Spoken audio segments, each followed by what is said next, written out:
Hello everybody, I'm Raphael Perry, and it's time once again to venture into the Fabled Lands. The game has finally emerged from early access. So now we have access to the Court of Hidden Faces book. Am I going to dive straight into it? Maybe, maybe not. I'm not entirely sure yet. With the release of the game and the emergence from early access, some changes have been made to the way that characters level. We don't get as many defense points anymore. We don't get a defense point every rank. We don't get health every rank. On the even ranks, we gain some health and a skill.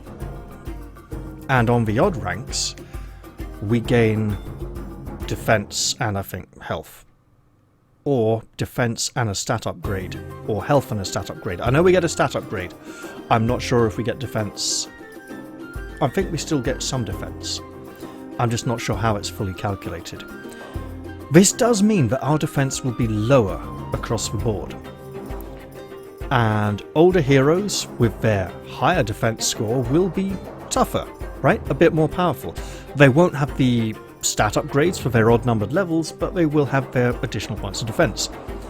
And since the original encounters were balanced around the defense being level-based, I'm not sure how this is going to feel.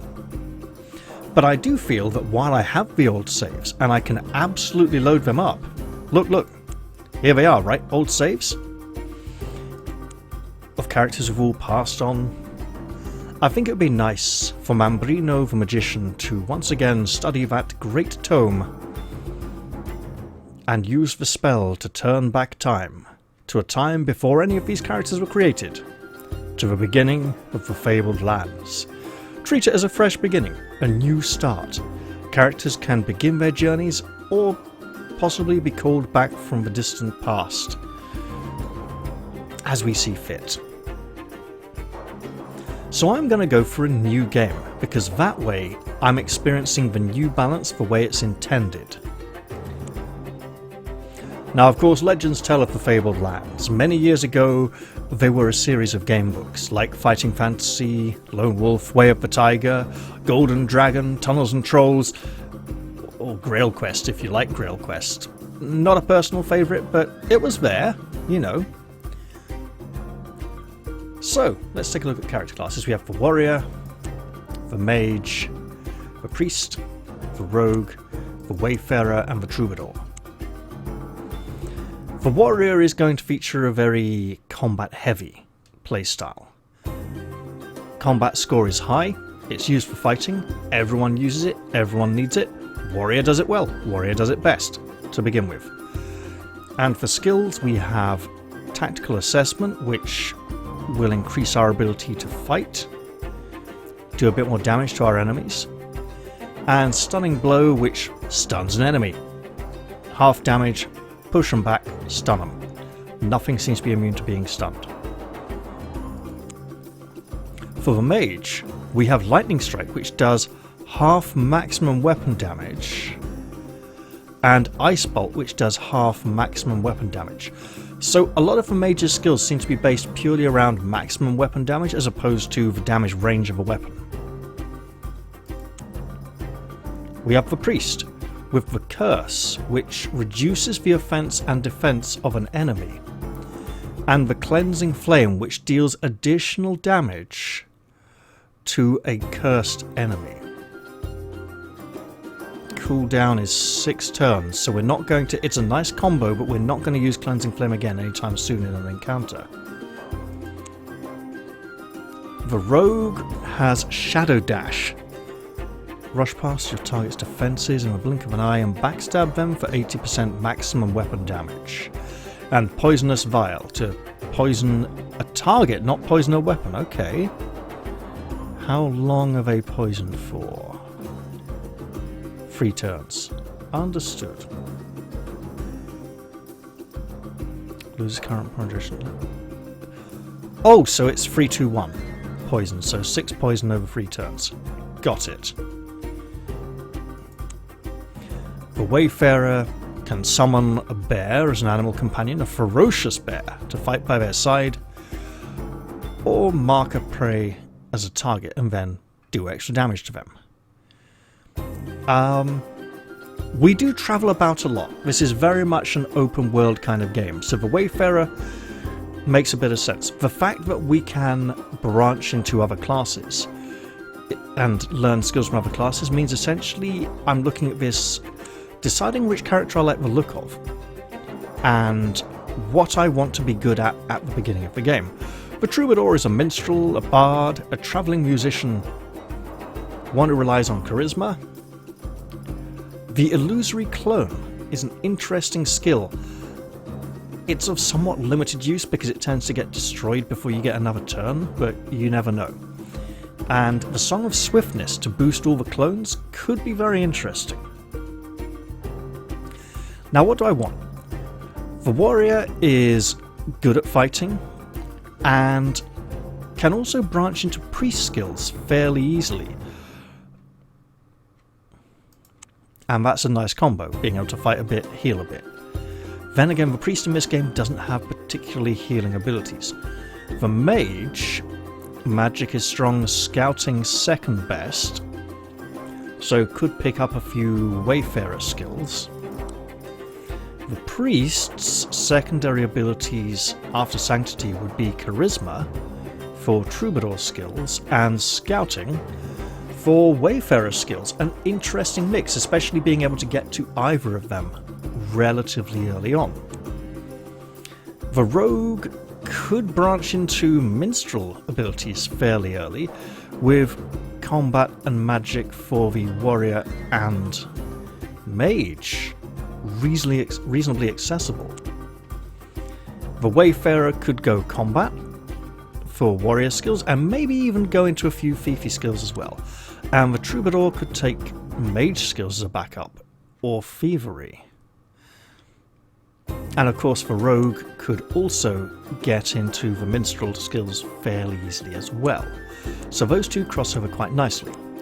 I feel it's been long enough, and I like the challenge the Priest poses with the low combat score.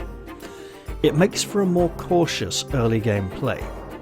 And I feel Omoulae was such a good name that she deserves a second chance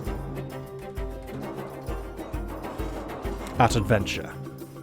Although let's make her look a bit different.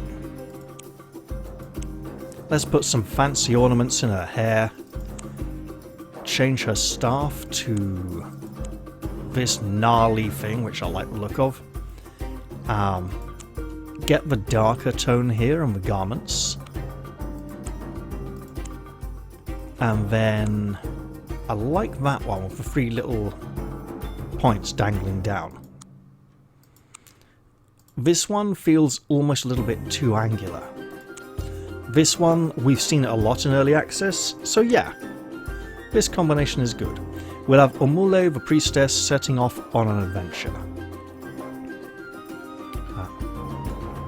You're a traveller whose desire is to learn all they can about the deities of the Fabled Lands. Your strong beliefs give your sermons added zest, and you can have enthralled many a crowd with your impassioned speeches. You're looking for the House of Priests in Marlock City, which is a good place for her to head, to be honest. We do have difficulty settings, of course. You are a seasoned adventurer, so explorer, +1 to all abilities, +6 stamina, more money in your pouch, and a free resurrection deal. Odds on luck rolls are in your favour, and you will not lose your equipment when resurrected. The ability to keep my equipment when resurrected sounds really nice, but I'm not sure. It doesn't quite feel hardcore difficulty enough.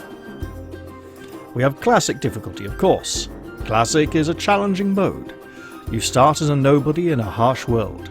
Remember to manually save your progress or you might lose it. The classic Fabled Lands experience. You need your luck and wits about you, both in and out of combat. And then we have Iron Man mode.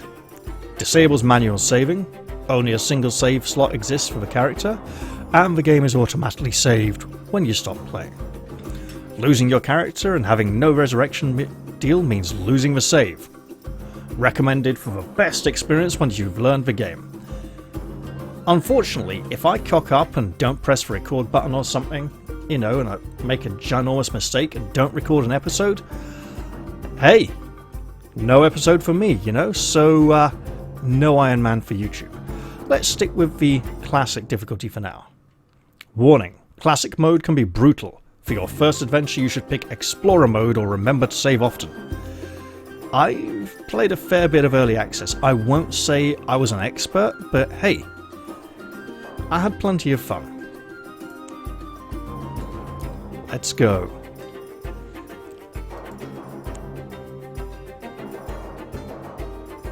So Fabled Lands took a very zoomed out, large scale, open world sort of approach, whereas most of the series, like Lone Wolf or Fighting Fantasy, took a much more zoomed in, smaller area, focused approach. It's refreshing to Tunnels and Trolls often took this zoomed out, less detailed approach actually, but not everything, it works, both work for different reasons. The approach of dawn has turned the sky a milky grey-green, like jade. The sea is a luminous pane of silver. Holding the tiller of your sailing boat, you keep your gaze fixed on the glittering constellation known as the Spider. It marks the north, and by keeping it to port, you know you are still on course. The sun appears in a trembling burst of red fire at the rim of the world. Slowly the chill of night gives way to brazen warmth. You lick your parched lips. There is a little water sloshing in the bottom of the barrel by your feet, but not enough to see you through another day. Sealed in a scroll case tucked into your jerkin is the parchment map your grandfather gave you on his deathbed. You remember his stirring tales of far-sea voyages, of kingdoms beyond the western horizon, of sorcerous islands and ruined palaces filled with treasure. As a child you dreamed of nothing else but the magical quests that were in store if you too became an adventurer. You never expected to die in an open boat before your adventures ever began. Securing the tiller, you unroll the map and study it again. You hardly need to. Every detail is etched into your memory, almost as if you have spent tens or even 20s of hours in early access. Every detail is etched into your memory by now. According to your reckoning, you should have reached the east coast of Harkoona, the great northern continent, days ago. A pasty grey blob splatters onto the map. After a moment of stunned surprise, you look up and curse the seagulls circling directly overhead. Then it strikes you. Where there's a seagull, there must be land. You leap to your feet and scan the horizon. Sure enough, a line of white cliffs lie a league to the north. Have you been sailing along the coast all this time without realizing the mainland was so close? Steering towards the cliffs, you feel the boat judder against rough waves. A howling wind whips plumes of spindrift across the sea. Breakers pound the high cliffs. The tiller is yanked out of your hands. The little boat is spun around, out of control, and goes plunging in towards the coast. You leap clear at the last second. There is a snap of timber, the roaring crescendo of the waves, and then silence as you go under. Striking out wildly, you try to swim clear of the razor-sharp rocks. For a while, the undertow threatens to drag you down, then suddenly the wave catches you and flings you contemptuously up onto the beach. It's time to begin your adventure. Battered and bedraggled, you lie gasping for breath until you hear someone walking along the shore towards you. Wary of danger, you lose no time in getting to your feet. Confronting you is an old man clad in a dirty loincloth. His eyes have a feverish, bright look that is suggestive of either a mystic or a madman. Well, well, well, what have we here, friends? Asks the old man. He seems to be talking to someone next to him, although you are certain he is alone.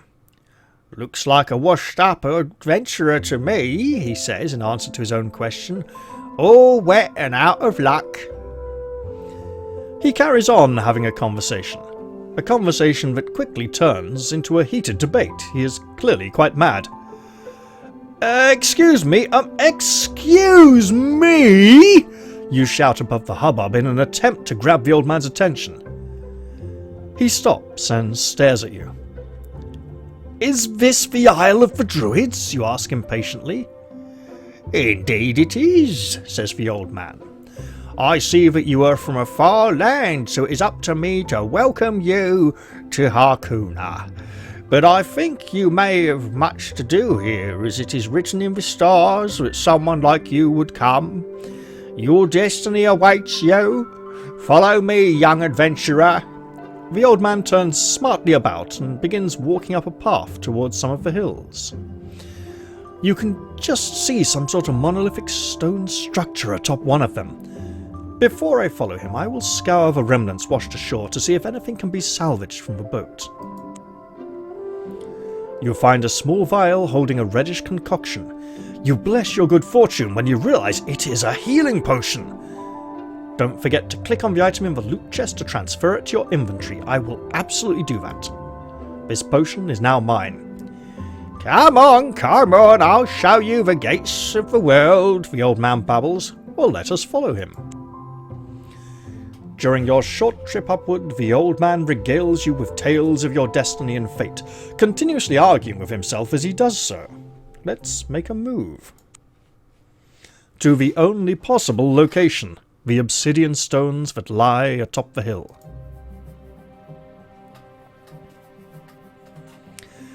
You reach a hill covered with a circle of large obsidian standing stones. Despite the bitter wind that blows across these hills, the stones are unweathered and seem almost newly lain. Here are the gates of the world, says the old man. The stones are laid in such a way that they form 3 archways, each carven with mystical symbols and runes of power. Each gate will take you to a part of the world of Harkoona, though I know not where, explains the old man. Abruptly he turns around and sets off down the hill, babbling to himself. His voice fades as he descends the hill, leaving you alone with the brooding stones and the howling wind. There are 3 stone gates engraved with ancient runes.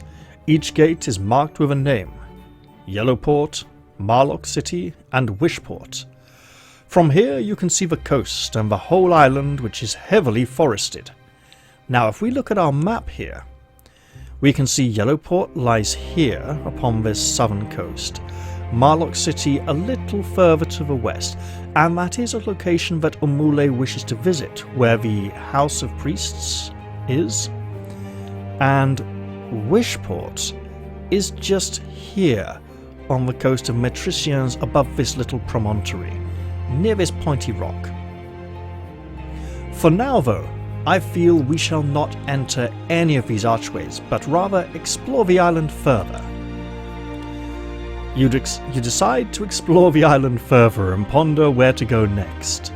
You have a clear view from the top of the hill of the northern parts of the island, and you notice a previously unknown to you road that snakes along the cliff tops. I will head to the trading post. Now, Omoulae's strengths are sanctity. She's okay at scouting, alright.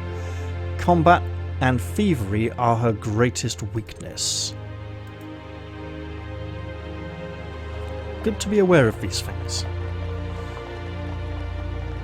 The trading post is a small village set up here by enterprising settlers from the mainland. Its main export appears to be furs from the forest. The mayor, a fat, genial fellow who greets you personally, insists that one day the trading post will be a thriving town. There is not a lot here yet, however.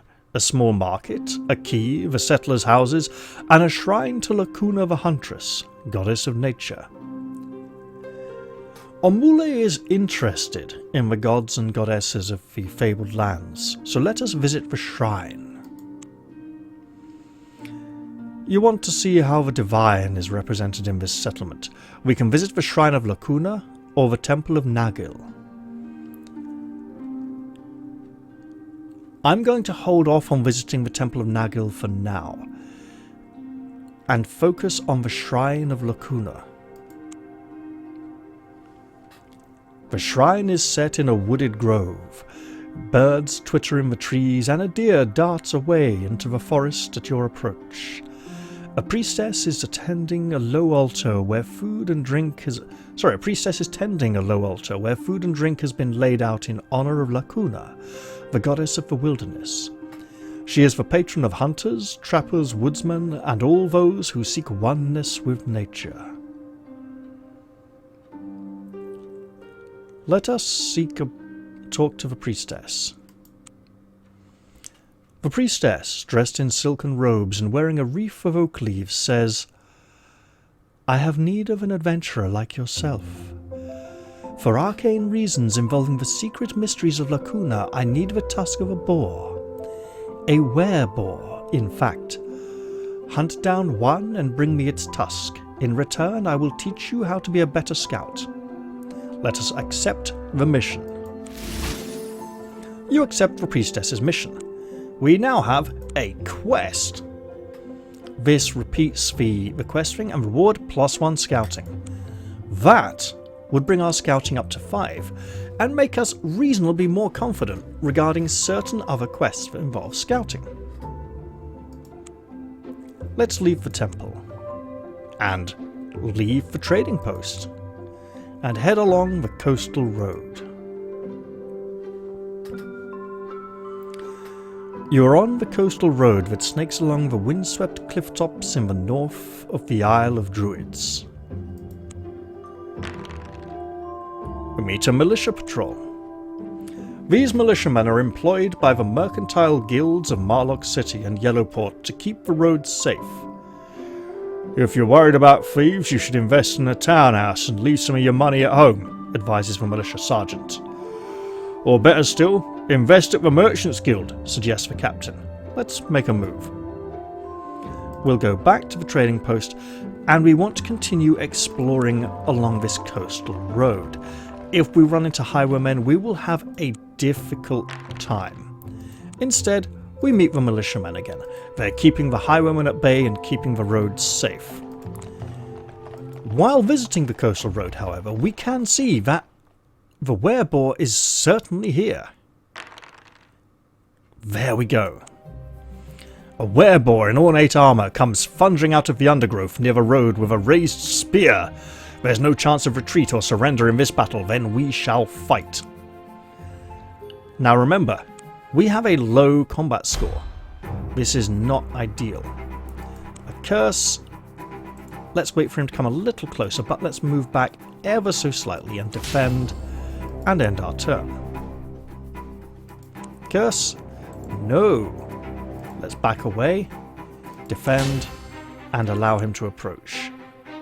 Now, curse. And back up. Then the cleansing flame. Oh, that was fortunate. Ho ho! If he'd arrived, we might have been in deep trouble.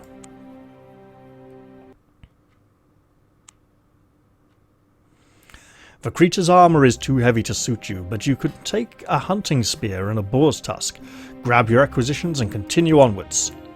There we go. Now, the spear will give us additional reach over the staff. 2 to 5 instead of 1 to 7. So it's a narrower damage range, which makes it a more reliable, so it's more likely to get the 3 and 4, whereas this could still swing quite wildly and give wider results. 6 action points as opposed to 5. And the curse, note the cleansing flame is maximum weapon damage or 120% maximum damage, I presume, not 120% of the maximum, not of the random weapon roll. So like the mage, we're looking at having a high maximum damage, which will keep us away from some of the more reliable weapons. However, we have the tusk of the were-boar, So let us return to the trading post.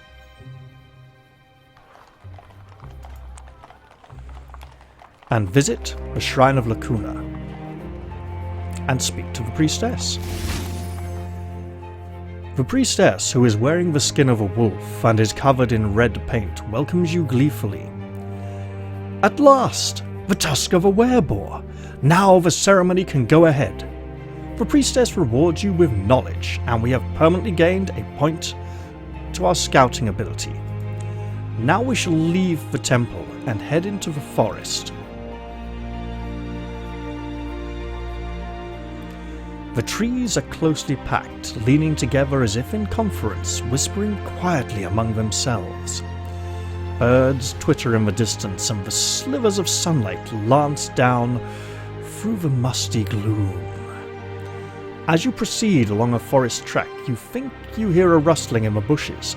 Later, you spot a shadowy figure darting through the trees, or was it your imagination?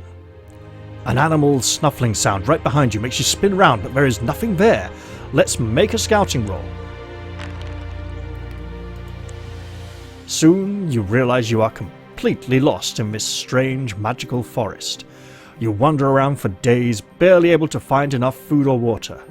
You eventually stagger out of the forest to the coast. Now, this is going to be a bit challenging. You make your way around the coast. The interior of the island appears to be heavily forested. After a while, however, you come to a bay in which a couple of ships are anchored. You see the trading post. Let's go back to the forest a few more times.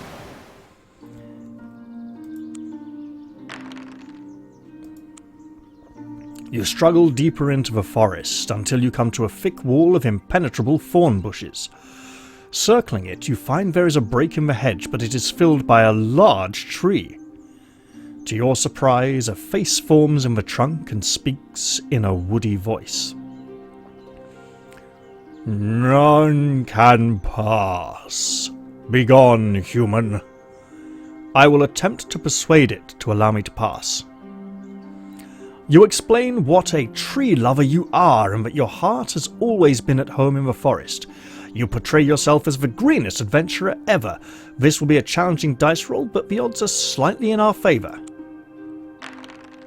Oh, wonderful. Well, I suppose I could let one such as you through, says the tree thoughtfully. Then it uproots itself with a great tearing sound and shuffles out of the way. There you go, says the tree. You may pass. You walk through the thornbush gate. Beyond, you find several huge oak trees whose branches are so big that they are able to support the homes of many people. And here we are, even deeper into the Isle of the Druids. Welcome to the City of the Trees, says a passing woman dressed in the garb of a druid. The city has been built amid the branches of several mighty oaks. Ladders run up and down the trees to houses that perch like nests in the branches. You are not allowed into any houses, but the druids allow you to barter at the market. Well then, let us see if they have anything of great value that we might want. There are some nice... I didn't mean to click, I was just moving my mouse. Nice ebony wand, amber wand, silver holy symbol, golden compass, some rope, a lantern. There are some nice items here, but all, alas, beyond our meager means. A great number of skill books. Those will be useful to come back for if we ever want to, but for now we simply do not have the coin. Let's visit the leader of the druids. You are brought before the druid's leader, the oak druid, a bearded fellow with earth and leaves all tangled up in his hair. He asks you to perform a service for them. Take this oak staff to the willow druid in the forest of Larun. The sacred grove where he lies will be hard to find, but I'm sure you can do it. The willow druid will give you something to bring back to me. When you return with it, I will make your techniques of tracking and your wilderness lore better. We shall accept. You accept the task at hand. You remind yourself to take the oak staff on the way out. Yes, do not forget this. Now we shall leave the City of Trees and head to the Obsidian Stones. No, we'll go back to the trading post. And I will visit the inn. The Green Man Inn costs you 1 shard a day. Each day you spend here, you can recover 1 stamina point if injured, up to the limit of your normal unwounded stamina score. We shall recover 1 stamina point. Not 2, just for 1 for now. Let's leave and head to the Obsidian Stones. Here I will step through one of the archways, and while Yellowport is a nice good beginning location, Marlock City may serve us even better. You step through the archway. Immediately the symbols on the stone begin to glow with red-hot energy. Your hair stands on end and your body tingles. A crackling nimbus of blue-white force engulfs you. The sky darkens and thunder and lightning crash and leap across the heavens. Suddenly your vision fades and everything goes black. When your sight returns, you find yourself outside the gates of a huge fortified city. A guard starts in surprise at the sight of you, then he shakes his head as if to clear it. Sure, he must have imagined what he just saw. The gates open and a huge troop of heavy cavalry canter past. "Make way for the Marlock City militia," says the guard. When they have passed, you walk into the city. Marlock City is a huge, sprawling metropolis enclosed in a fortified wall said to have been built 1,000 years ago by the ancient Shadar Empire. It is the capital city of Sokara. Marlock City was once known as Sokar, until General Grieve Marlock led the army in bloody revolt against the old king Corin VII and had him executed. The general renamed the city after himself. It is now a crime to call it Sokar. The general lives in the old king's palace and calls himself the Protector General of all Sokara. The last time we had a Lord Protector, or Lord Protector General in this country, that was Oliver Cromwell, quite some time ago. Whereas the old king was corrupt, the general rules with a fist of iron. Some people like the new regime. Others are royalists, still loyal to Nergan, the heir to the throne, who has gone into hiding somewhere. Outside the city gates hang the bodies of many dead people. Labels around their necks read, "Rebels executed by the state for the good of the people." "You'd best behave yourself if you don't want to end up like one of them," grates a guardsman, nodding towards the swinging corpse as you pass through the great eagle-headed gates of Marlock City. To leave Marlock City by sea, or to buy or sell ships and cargo, go to the Harbour Master. Well, first off, I shall visit I will explore. You take a stroll through the seats. Marlock City is teeming with people. We will explore the Street of Entertainers. "Psst, come here, friend," someone whispers from the shadows. Let's go over and see what he has to say to us. "Want to try your luck in the gambler's den?" asks a short, dark man dressed as a mercenary bodyguard. "Just 5 shards, entrance fee." He nods to a door at the top of some rickety stairs. We are a bit low on money, but the house always wins. Let's pay the money and go inside. He smiles and takes you into the gambler's den. You're in a smoke-filled casino, full of all kinds of dubious characters playing cards and dice. Let's gamble. 2 shards. We don't have a lot of money. You bet 2 shards. It is time to roll the dice. A win would be preferable. Nah, we lost. We lost it. It's time to leave. You're about to leave when you see a crowd gathered around a slim, pasty-faced scholar at a card table. "By the 3 fortunes, but I'm hot tonight!" he cries. It seems he's on a winning streak. You notice a couple of dodgy-looking ruffians watching the scholar carefully. Let's wait until he leaves and follow him. Sure enough, when the scholar leaves, purse bulging with shards, the two ruffians also leave. You follow at a slight distance. As you suspected, the ruffians wait for a suitable moment and then set about the scholar. "Help! Help! Thieves!" cries the scholar in a thin, reedy voice. Let's help him out. Chase those muggers off. You leave him alone. You big bullies. You rush in, taking the ruffians by surprise. A couple of good buffets around the head and they run off. The scholar lies groaning on the ground. Let's help him up. I'm not going to rob him. I've just saved him from that. It's like, don't you dare rob him. I'm going to rob him. Oh, that's daft.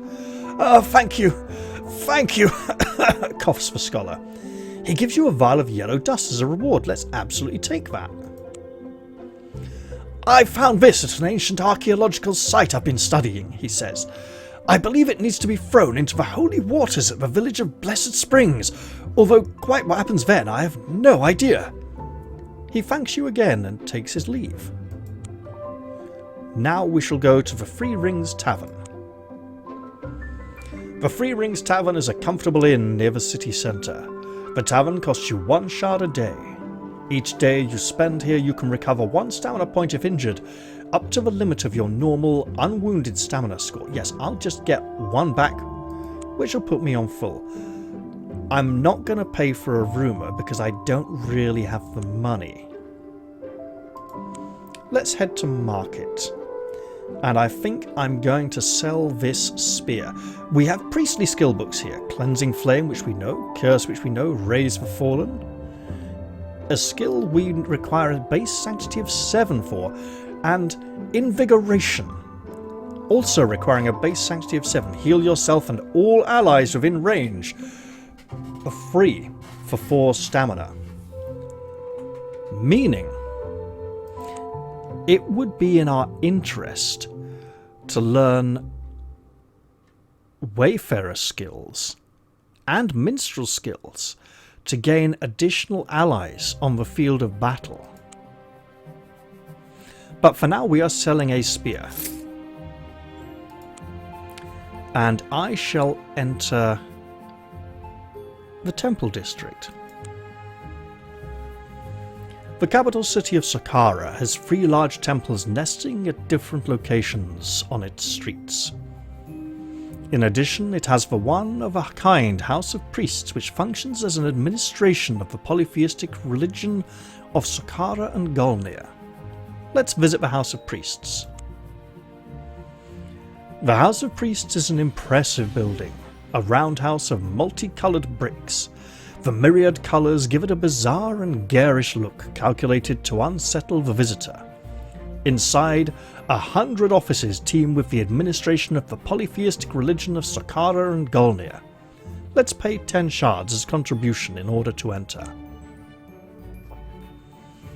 A notice has been pinned up in the foyer. Adventurer priest wanted. See the chief administrator. Naturally, you present yourself and the chief administrator, a grey-whiskered priest of Elnir, takes you into his office. He shows you a special crystal ball that displays an aerial view of Marlock City. You notice several strange-looking clouds hanging over the city. They are shaped like gigantic demons reaching down to claw at the city laid out below them. The crystal ball shows things as they are in the spirit world, explains the priest. These storm demons cannot be seen under normal circumstances, but they are there, almost ready to destroy the city. He goes on to tell you that Sul Veneris, the divine lord of thunder, is one of the sons of Elnir, the sky god, chief among the gods. He is responsible for keeping the storm demons under control, and thunder is thought to be the sound of Sul Veneris, smiting the demons with his wrath. Unfortunately, the storm demons have found a way to put Sul Veneris into an enchanted sleep. He lies at the very top of Devil's Peak, a single spire of volcanic rock reaching up into the clouds. The peak lies north of Marlock City and the Cursed Moor. We need an enterprising adventurer to get to the top of the peak and free Sylvaneris from his sleep. But I must warn you that several priests have already tried, and we never saw them again. Let us take up the quest. You take up the quest. There is little else for you to do here, so you return to the city centre. Now, this is a challenging quest. We're going to want Sanctity, Scouting, possibly something else. We might be able to make it in a single try, but if we don't, we are in deep, deep trouble. I think that is something for the next episode. Leaving it all on a nice little bit of a cliffhanger here. I hope you've all enjoyed this episode, and I do look forward to seeing you all in the very next one. I'm going to say goodbye for now though, and cheerio everyone. Keep adventuring, and enjoy the release of the game as it emerges from early access. Ah, there we go.